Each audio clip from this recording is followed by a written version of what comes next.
नमस्कार दोस्तों। जाड़े पड़ने शुरू हो चुके हैं। ऐसे बहुत सारे इलाके हैं जहां बर्फबारी शुरू हो जाती है इन्हीं महीनों में या अगले महीने में। और यही वो समय होता है जब पाकिस्तान की तरफ से आतंकवादियों को घुसपैठ कराने की कोशिशें भी होती हैं। पाकिस्तानी सेना, उनके रेंजर उनको कवर फायर देते हैं। जगह जगह पर सीज फायर का उल्लंघन होता है। जो भारतीय सुरक्षाकर्मी हैं उनको उलझा करके वहां से घुसपैठियों को भारतीय सीमा में घुसपैठ कराने की कोशिश होती है। यही कोशिशें इस समय भी शुरू हो चुकी हैं। और ये जो समस्या है ये पिछले कई सालों से है। मेरे साथ एक ऐसे सैन्य ऑफिसर जुड़ रहे हैं जो खुद माछिल सेक्टर में तैनात रह चुके हैं और जिनको वहां पर आतंकवादियों के खिलाफ अपनी कैजुअलिटी कम से कम होने देने और उनको ज्यादा से ज्यादा नुकसान पहुंचाने के लिए युद्ध सेवा मेडल से सम्मानित किए जा चुके हैं। मेरे साथ जुड़े हुए हैं टेरिटोरियल आर्मी के पूर्व chief major general A.K. Siwach साहब। और इनका एक परिचय ये भी है कि सिवाच साहब युद्ध और काउंटर टेररिज्म का अनुभव रखते हैं, घाटी में भी तैनात रहे हैं और 37 साल भारतीय सेना की सेवा की है। नॉर्थ ईस्ट में भी रहे हैं, लद्दाख में भी रहे हैं। सिवाच साहब, आपका बहुत स्वागत है। मेहरबानी चौधरी साहब। ये जो घुसपैठ की कोशिशें नए सिरे से हो रही हैं, ये लगभग हर सीजन में ही होती हैं। खास तौर से जब बर्फबारी होने वाली होती है तब इस तरह की ये सिचुएशन क्रिएट होती है। जो हमारे बीएसएफ के एडीजी हैं सुरेंद्र पवार, उनका ये बयान आया है कि एलओसी के उस तरफ 250 से 300 आतंकवादी लॉन्चिंग पैड पर घुसपैठ के लिए इस समय तैयार बैठे हुए हैं और उनके आकाओं ने ये कहा है कि इनको किसी भी तरीके से भारतीय सीमा में घुसपैठ करा दी जाए। ये कितनी बड़ी चुनौती है, कितनी बड़ी समस्या है और इससे कैसे निपटा जा सकता है? बिल्कुल ठीक बोला चौधरी साहब आपने कि देखो इस बार थोड़ी सी हालात थोड़ी सी अलग हैं कि है क्या कि जो कश्मीर घाटी के अंदर इस समय कोई 100-150 के करीब आतंकवादी रह गए। बाकी आतंकवादियों को मार गिराया है। हमारा जो ऑल आउट ऑपरेशन है सिक्योरिटी फोर्सेस का, वो बहुत सक्सेसफुल हुआ है, जिससे लश्कर तोबा, जैश ए मोहम्मद और हिजबुल मुजाहिदीन की जो लीडरशिप है उसको खत्म कर दिया है पूरे नॉर्थ और साउथ कश्मीर में। और आज की तारीख में जो रेडिकलाइजेशन हो रहा था पहले साउथ कश्मीर में, उसमें भी बहुत कमी आई है। और यूथ जो है अगर गलती से ज्वाइन भी कर गया है टेररिज्म या मिलिटेंसी को, तो वो ऑपरेशन के दौरान एक प्रकार से आत्म समर्पण भी कर रहा है। तो उससे एक ऐसा माहौल पैदा हो गया है कश्मीर घाटी में, एक ऐसा लग रहा है कि अभी कश्मीर घाटी नॉर्मलाइजेशन की तरफ जा रही है। इसी के साथ साथ हो क्या रहा है कि डेवलपमेंट की भी प्रतिक्रिया शुरू हो गई है। उसके बाद रोड बन रही है, बिजली आती है, पानी की प्रबंध हो गया है। और उसके बाद जो सबसे इम्पोर्टेंट और जो चीज हुई है वो क्या है कि जो पंचायत इलेक्शन और अर्बन काउंसिल जो इलेक्शन हुए थे, वो उसके कारण ग्रास रूट लेवल पे डेमोक्रेसी आ गई और इससे माहौल बहुत फर्क आ गया है।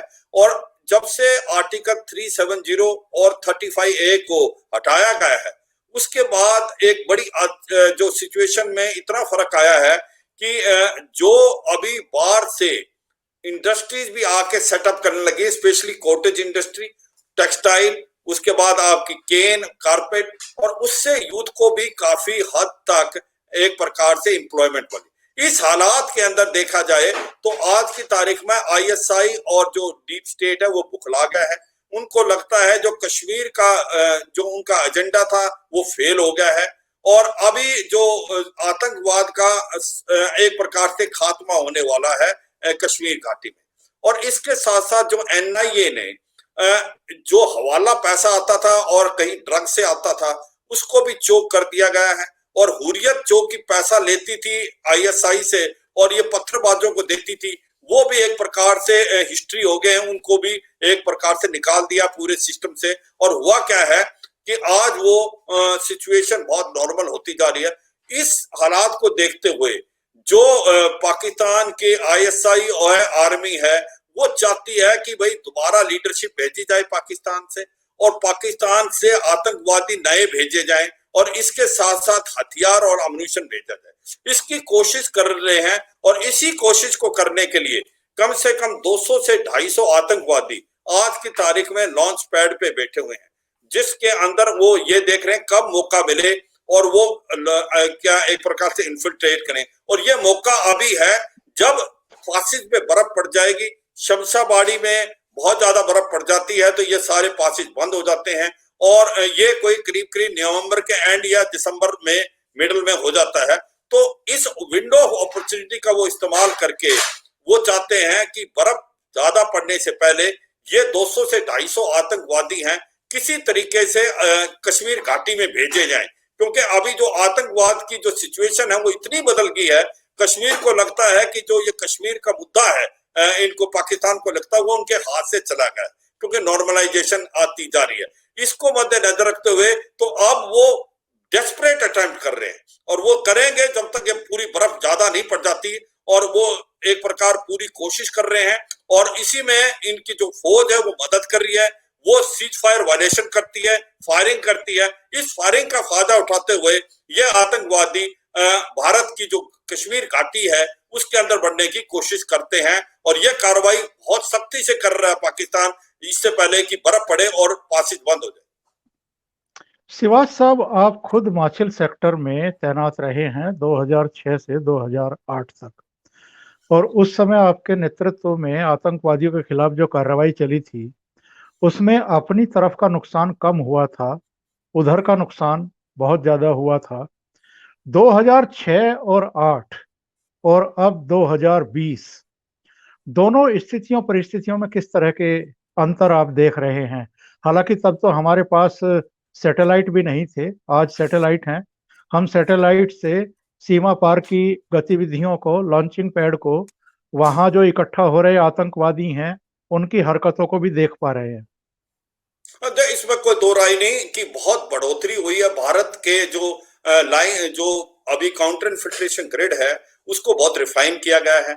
उसके बाद आधुनिकता के कारण हमारे पास सर्वेलेंस डिवाइसेस बहुत आए हैं, जिसके अंदर लॉरस भी है, जिसको टीओआई भी बोलते हैं। कहीं ना कहीं हमने इस्तेमाल किया गया है, आपके ड्रोन्स का भी इस्तेमाल किया गया है, यूएवी का भी इस्तेमाल किया है, और सैटेलाइट से भी जो आपने सच ठीक बोला, उससे भी खबर हासिल होती है, और इससे पता लग जाता है कि किस प्रकार कितने आतंकवादी कहां पर बैठे हुए हैं। और अगर आतंकवादी जहां से वहां लॉन्च पैड से या ट्रेनिंग एरिया से चलते हैं उनके बारे में भी हमको इंफॉर्मेशन मिल जाती है। मगर एक चीज ध्यान रखना पड़ेगा कि जो मच्छल एरिया है वो शुरू से ही बहुत ही एक प्रकार से इन्फिल्ट्रेशन के लिए बहुत ही इम्पोर्टेंट और एक प्रकार से अच्छा माना जाता है आतंकवादियों के पॉइंट ऑफ व्यू से। वो दो तीन बातें हैं। एक तो इसके अंदर बहुत बड़े पहाड़ हैं, ऊंचे नीचे पहाड़, जंगल हैं, और बड़े बड़े पहाड़ों के कारण उसमें जब बर्फ पड़ती है तो पासी जल्दी बंद हो जाते हैं। मगर सबसे इंपॉर्टेंट चीज इसकी क्या है, ये लॉन्च पैड के बाद एक रात ही रास्ते में काटने पड़ती है, उसके बाद वो कुपवाड़ा या लोलाब में पहुंच जाते हैं, जिसको हिंडरलैंड बोलते हैं। इसका मतलब यह है कि अगर बत्सल घाटी है वहां से इन्फिल्ट्रेशन की जाए तो उनके अंदर जाने के चांसेस बहुत हैं। बृहस्पति गुरेज सेक्टर में, केरन सेक्टर में, तंगधार में, और बारामूला और नौगांव सेक्टर में। इसलिए बत्सल सेक्टर में सबसे ज्यादा कोशिश की जाती है आतंकवादियों को इन्फिल्ट्रेशन करने की, क्योंकि ये छोटा रास्ता है लोलाब और कुपवाड़ा पहुंचने के लिए, पहाड़ी इलाका है और बहुत ज्यादा जंगल है, तो उनको इन्फिल्ट्रेट करने की आसानी होती है। उनको एक प्रकार से टारगेट करना मुश्किल हो जाता है जो सिक्योरिटी फोर्सेज हैं, और छुपाव के बहुत जगह है। जैसे आप जानते हैं मच्छल सेक्टर के अंदर सबसे बड़ी एक चुनौती है, वहां पर गुफाएं हैं, नेचुरल गुफाएं जिनको केव बोलते हैं, और उसके अंदर आतंकवादी छुप जाते हैं और उनका पता नहीं चलता। आपको पता है कि जो हमने 2003 के अंदर अपने जो है लाइन ऑफ कंट्रोल पे एक एलसी फेंस बना ली है, जो कि फेंस काउंटर इन्फिल्ट्रेशन का काम करती है। वो लाइन ऑफ कंट्रोल से 1 से 2.5 किलोमीटर भारत की तरफ है, क्योंकि वो bang on line of control पे तो हो नहीं सकती, क्योंकि पाकिस्तानी बनने नहीं देगा। और पहाड़ों आप लाइन ऑफ कंट्रोल पे तो बढ़ाएंगे नहीं, आप लाइन ऑफ कंट्रोल से पीछे पहाड़ों में बढ़ाएंगे, जिससे आपकी डिफेंसिबिलिटी भी है। तो जो लाइन ऑफ कंट्रोल है और आपका जो एलसी फेंस है, इसके बीच में करीब 1-1.5-2 किलोमीटर का जो इलाका है, उसके अंदर बहुत ज्यादा गुफाएं हैं, जंगल है, पहाड़ी इलाका है, बर्फ पड़ने पे बहुत बर्फ पड़ती है, तो इसमें आतंकवादियों को छुपने की जगह मिल जाती है। अगर वो एलसी फेंस को क्रॉस कर गए तो वो एक रात में ही लोलाब या कुपवाड़ा का जो हिंडरलैंड है आपका घाटी का, उसमें पहुंच जाते। तो इसलिए ये एक चुनौती है, और इसीलिए यहाँ पर अपनी कैजुअलिटी होने की भी चांसेस हैं। मैं ये कह रहा हूं कि जब मैं कमांड कर रहा था वहां पर बहुत कम हमने कैजुअलिटी हुई थी, मगर इस साल भारत की जो चुनौती थी वो बहुत ही अच्छी रही। भारत ने कम से कम 200 के करीब आतंकवादियों को मार गिराया लाइन ऑफ कंट्रोल पे और एलसी फेंस पे, और उसके साथ साथ इस साल 30 के करीब ही आतंकवादी एक प्रकार अंदर आए, और पिछले साल इसके बेनिस्बत 150 के करीब आतंकवादी आ पाए थे। क्योंकि ये जी कहे जी कि आप आतंकवाद को बिल्कुल रोक दें, आप जीरो इन्फिल्ट्रेशन करें, ये ह्यूमनली पॉसिबल नहीं है। हर 1 फीट के बाद जवान नहीं बिठा सकते, और ना ही पॉसिबल है। टेरेन बहुत डिफिकल्ट है, वेदर कंडीशन बहुत हार्श है, और आतंकवाद भी एक ट्रेन है। और उसके बाद पाकिस्तान की आर्मी बहुत सीज फायर वायलेशन करके वो अपने जो एक प्रकार से आर्टी फायर भी करती है और अपने पोस्टर से फायर करती है। मगर इस साल एक चीज माननी पड़ेगी कि हमारा जो है काउंटर इन्फिल्ट्रेशन ग्रिड बहुत ही अच्छा रहा, और उसके अंदर आपने करीब 30 के करीब ही आतंकवादी आए हैं। 150 आतंकवादियों को आपने एलसी फेंस में मार गिरा, और 200 से 250 के करीब आतंकवादी ओवरऑल मारे हैं जो कश्मीर घाटी में। तो ये बड़ी अच्छी चीज। बस फकत एक ही फिक्र की बात है कि जो हमारी ऑफिसर कैजुअलिटी हो जाती है, तो थोड़ा सा मोरल डाउन है कि भाई 3 हमने आतंकवाद मारे और उसके अंदर अपनी भी कैजुअलिटी। हो सकता है इसमें हमें थोड़ी रिफाइन करने की पड़ेगी अपनी टैक्टिक्स, और हो सकता है जैसे मैंने बताया टेरेन बहुत मुश्किल है, केव्स हैं और वो गुफाओं में छुप जाते हैं। हम अभी टेक्निकल का असिस्टेंस और ले, ड्रोन का इस्तेमाल करें ज्यादा से ज्यादा उनको आइडेंटिफाई करने के लिए, यूएवी का इस्तेमाल करें, सैटेलाइट का करें, और उसका जितना हम टेक्निकल इस्तेमाल करेंगे अपने हथियारों का और नाइट विजन डिवाइसेस का, तो अपना जो है कैजुअलिटी कम होगी। और ये एक ऑन गोइंग प्रोसेस है। इसको मुझे पता है कि भारत की फौज लगी हुई है, इसमें और भी मुझे लगता है जरूरत है इसको हमें रिफाइन करने की, और इसमें और इम्प्रूवमेंट करने की, कि अपनी जो कैजुअलिटी है वो बहुत कम हो। और मतलब कि अगर हम 5-6 टेररिस्ट मारते तो अपनी कोई कैजुअलिटी नहीं होनी चाहिए। भारत की फौज यही चाहती है। तो मुझे लगता है जिस प्रकार से अभी कार्रवाई हो रही है, सर्वेलेंस डिवाइसेस अभी हम अमेरिका से ले रहे हैं, ड्रोन भी और बाकी हम यूएवी भी, तो हमारी कैजुअलिटी और भी कम होंगी आने वाले समय में। जनरल साहब, आप सही कह रहे हैं। अभी संडे को जो हिमाचल सेक्टर में घुसपैठ की कोशिश हुई थी, हमारे जवान चूंकि बहुत सतर्क थे, तो 3 आतंकवादियों को उन्होंने ढेर किया।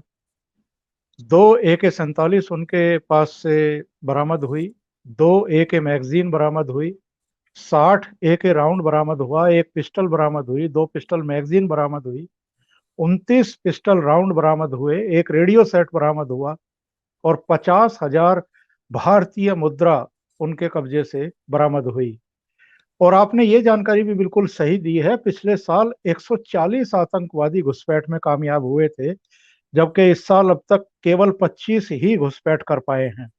जो हमारे बीएसएफ के एडीजी हैं सुरेंद्र पंवार, उन्होंने अग्रिम मोर्चों का दौरा किया है और ये घोषणा भी की है कि जब तक घाटी से आतंकवाद का सफाया नहीं हो जाएगा, तब तक हमारा ये ऑपरेशन चलता रहेगा।